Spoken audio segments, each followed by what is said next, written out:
Chandrababu hitech style target 3 years. Andhra Pradesh CM Chandrababu స్టైలే వేరు. ఆయన ఏది చేసినా హైటెక్ లెవెల్లోనే ఉంటుంది.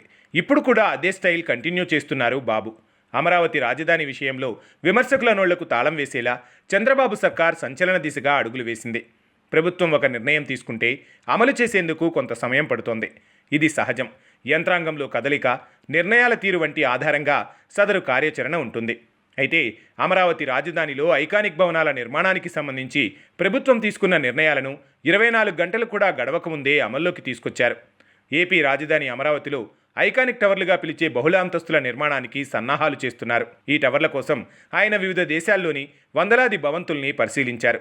ఇప్పుడు నిర్ణయానికి వచ్చారు. తొలి విడతలో ఆయన శాశ్వత సచివాలయం, ప్రభుత్వ విభాగాలకు ఆఫీసులు నిర్మించాలని తలపెట్టారు. ఈ మాటే రాజధాని ప్రాంత అభివృద్ధి సంస్థకు చెప్పారు. సీఎం ఆదేశాల మేరకు సిఆర్డీఏ టెండర్లు పిలిచింది. మొత్తం 5 టవర్లను నిర్మిస్తారు. 3 ప్యాకేజీల కింద విభజించారు. 4688.82 కోట్ల అంచనా వ్యయం. మే నెల 1న మధ్యాహ్నం 3 గంటల వరకు టెండర్లు పంపుకోవచ్చు. అదే రోజు సాయంత్రం 4 గంటలకు టెండర్లు తెరుస్తారు. ఎవరు తక్కువ ధరకు కోట్ చేస్తే వాళ్లకి పనులు ఇవ్వాలన్నది సూత్రప్రాయ నిర్ణయం. చంద్రబాబు డ్రీమ్ ప్రాజెక్ట్ ఇది. 2014లో అధికారంలోకి వచ్చినప్పుడే 2703 కోట్లతో టెండర్లు పిలిచారు. 2019లో అధికారంలోకి వచ్చిన వైసీపీ అధినేత వైఎస్ జగన్మోహన్ రెడ్డి దాన్ని కాస్త అటకెక్కించారు.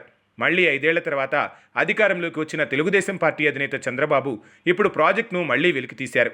ఈ 5 ఏళ్ల కాలంలో అంచనా వ్యయం 73% పెరిగింది. ప్రస్తుతం మొదటి ప్యాకేజీ కింద 1126.51 కోట్లతో జనరల్ అడ్మినిస్ట్రేటివ్ టవర్, రెండో ప్యాకేజీలో 1897.86 కోట్లతో సచివాలయం, 1-2 టవర్లు, మూడో ప్యాకేజ్ కింద 1664.45 కోట్లతో 3-4 టవర్లు నిర్మించాలన్నది ప్లాన్. ఐకానిక్ టవర్ల ఆకృతులను ఫోస్టర్ సంస్థ రూపొందించింది. అన్నింటికంటే ఎత్తుగా నిర్మించనున్న GAD tower basement, ground floor కూడా 47 అంతస్తులుగా ఉంటుంది. ఇందులో ముఖ్యమంత్రి కార్యాలయం ఉంటుంది. దీని టెర్రస్పై సీఎం ప్రయాణాల కోసం హెలిప్యాడ్ కూడా ఉంటుంది. మిగిలిన 4 హెచ్ఓడి టవర్లను 39 అంతస్తుల చొప్పున నిర్మిస్తారు. ఐకానిక్ టవర్ల మొత్తం విస్తీర్ణం 68.88 లక్షల చదరపు అడుగులు, 60,000 టన్నుల స్టీల్ పడుతోందని అంచనా.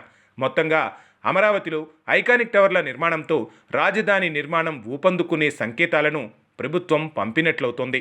చూడాలి మరి. కొత్తగా నిర్మించే రాజధాని అమరావతి ప్రపంచానికే ఆదర్శంగా నిలిచేలా బాబు తీర్చిదిద్దుతారన్న మాటలు ఎంతవరకు కార్యరూపం దాలుస్తాయో.